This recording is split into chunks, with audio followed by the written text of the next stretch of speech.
I gotta talk about yet another coding agent. And I know, I already created videos and courses on Claude Code and on Codex because they are both amazing. And you also have, of course, Cursor and GitHub Copilot, and I got a course on that too, and you find links below. But today I wanna talk about the Pi coding agent, also because it's so much more than just a coding agent. Now, again, all these tools will get you there. There is no wrong or right choice. And I totally get that this can all feel like the framework wars, the JavaScript framework wars from 2019 again, where every week a new shiny tool is coming out. And yeah, to some extent, it kind of is like that, I guess. But then again, just like back then, if we're very honest, it doesn't matter that much which one you choose. This is also not a sponsored video, and I don't have a course on that. I just genuinely think this Pi coding agent is a tool you also might want to look into. Now, unlike Codex and Claude Code, or Open Code, for example, this doesn't come with a subscription you can get. With Open Code, of course, you can also use it without a subscription by using another subscription like your Codex subscription or by paying per use. With the Pi coding agent, you only have the option of paying per use or of using another subscription. For example, here, if I installed it on my system, I'm using it with my Codex subscription, which I could use with the Codex app, the Codex CLI, but which I can also use here. I think you can also use it with the Anthropic, the Claude Code subscription, but you maybe heard that they don't like that, and that might get your account banned as far as I know. Now, what's so special about this Pi thing? Why would you use it instead of the regular Codex CLI? Couple of reasons. For one, Pi, this agent, is super lean and simple in a positive way.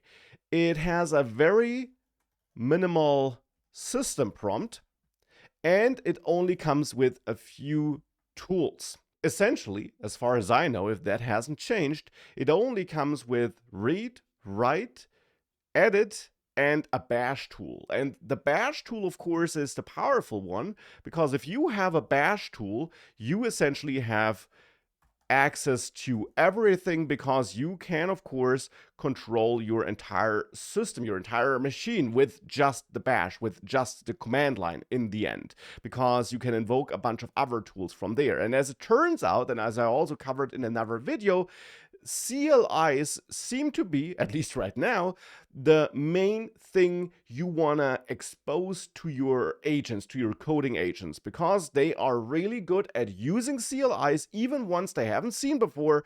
And of course, through CLIs, through command line interfaces or tools written by other people, your agents can do a bunch of stuff on your computer. They can send HTTP requests, they can spin up scripts and execute scripts, they can parse JSON data, they can do all kinds of stuff.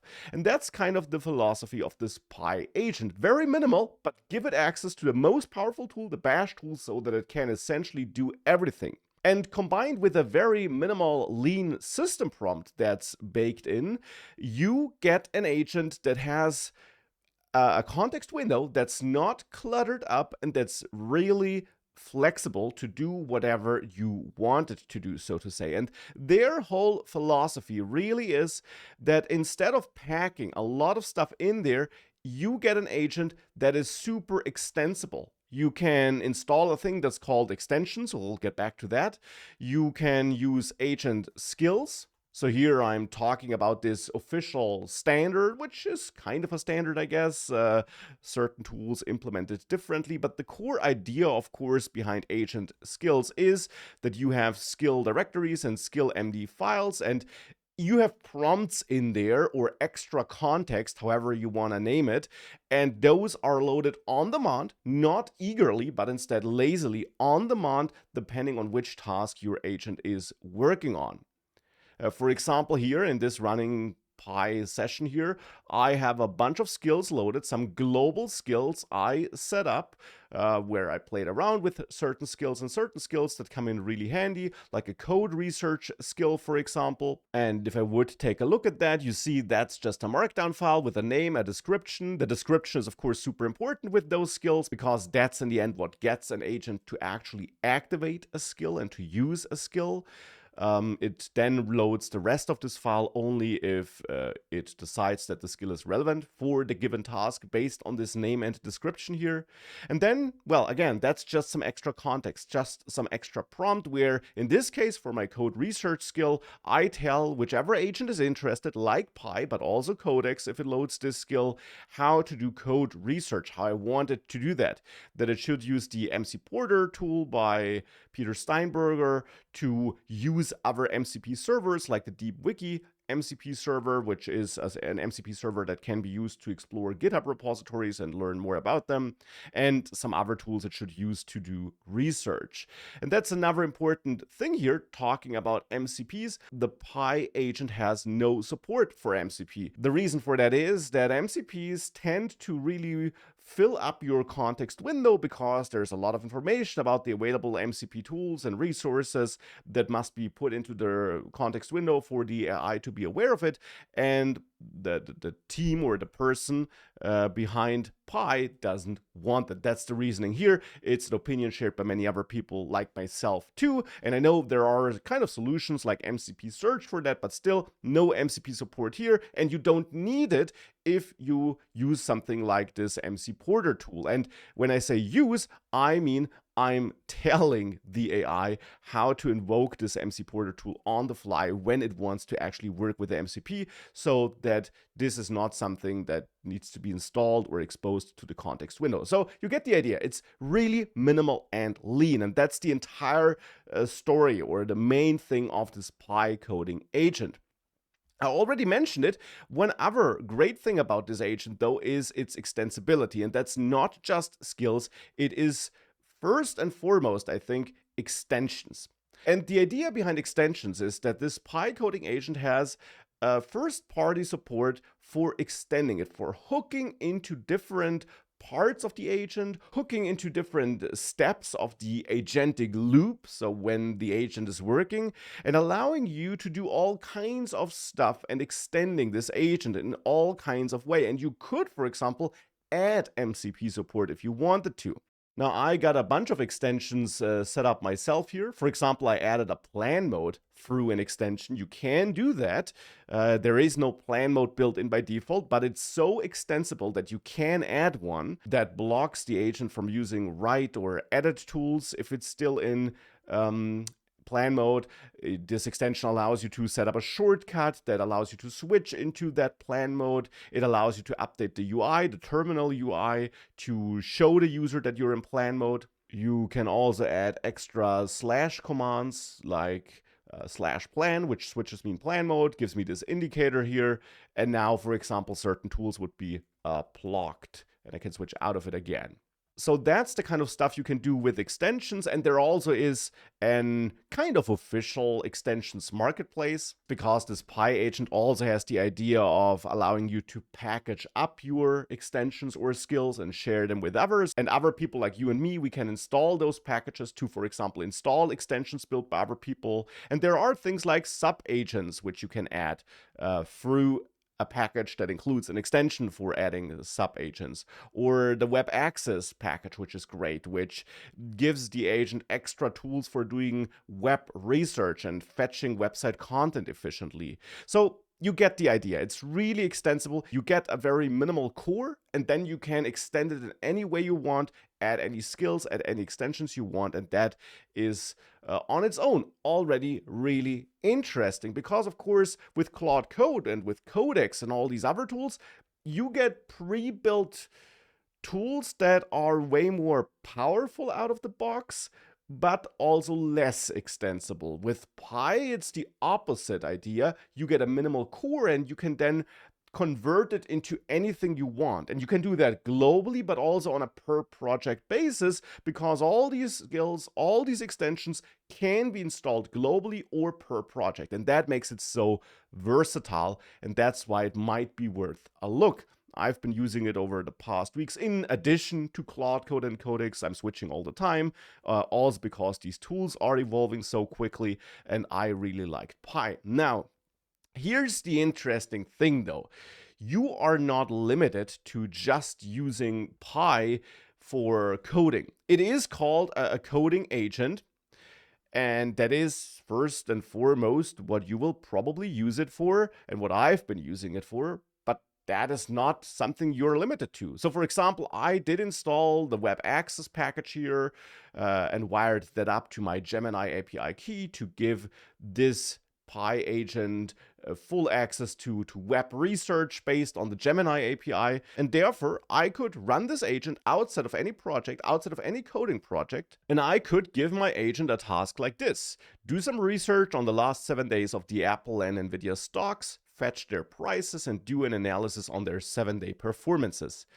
And if I do that, it'll go ahead and do that. And it'll figure out a way of fetching price data for these stocks. It will do a web search, maybe visit their investor relation pages, we'll see.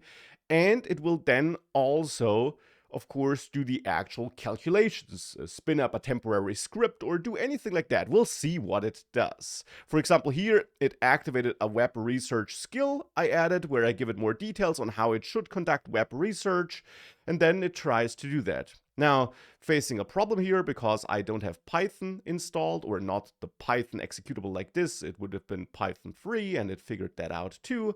And it then wrote a script where it fetched some data from a website with help of Python, a temporary script, which it executed here. And looks like it got some stock prices here. And then it will very likely also write a little script that allows it to do calculations based on that and calculate the movement in the stock price. And after a while of working and doing a bunch of research on all kinds of things, including some news research, it is done. And it gives me the last 7 days for Apple and Nvidia, showing me how their stocks developed over these days. Gives me some performance summaries here, and it gives me some verbal analysis here where it kind of summarizes its results for me to read through them like an executive report. And all that was done by this Pi coding agent with the extensions and skills I gave it, but nothing else. No code from my side, no specific instructions, which sites to visit. It did that all on its own. And you could absolutely do that with Claude Code or Codex too, because in the end, these are all AI agents that have a bunch of tools to get stuff done. And whilst they're primarily built for coding, you can, of course, kind of abuse them to do all kinds of other things, because in the end, of course, this task also involved fetching some websites and writing some scripts, which is very similar to coding projects where you also might want it to fetch some docs and write some code, right? So it can do a bunch of other things as well.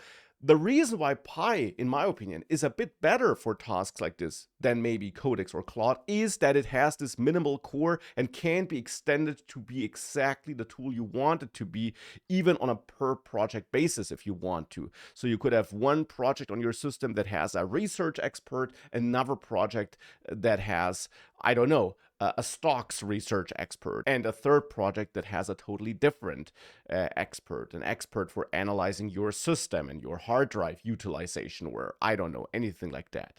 And that's also the reason, probably, why OpenClaw is using Pi internally. So here I'm on DeepWiki for the OpenClaw repository. In case you don't know it, it's a great website for learning more about GitHub repositories. It analyzes them and then gives you like a on-the-fly created documentation based on the code it sees there. And you can also chat with the repository, so to say. And here I could ask, is OpenClaw using the Pi coding agent internally? If yes, how? And it will analyze that code, which it has already loaded. And it tells me, yes, OpenClaw is using the Pi coding agent. And it then tells me how exactly that is implemented. So yeah, that's the Pi coding agent. And I just felt like sharing it. Again, not because I'm earning anything off that. Don't have a course, have nothing. But it is a great tool, especially if you're planning or if you want to play around with agents for non-coding tasks. But of course, just to be very clear about this too, also for coding tasks. It can do both. It's a very versatile AI agent. You can even build your own tools on top of them, as you see with OpenClaw. And you can do all these things with Codex too. But again, the minimal core really is amazing here. So in addition to Codex or Claude Code, or instead of them, this might be worth a look. And yeah, it's something I have had a lot of fun with over the last weeks. And I'm excited to see where all this agent stuff is going and what we can do with them in a year from now. It's also a bit scary, I will say, but also very, very interesting. A weird mixture.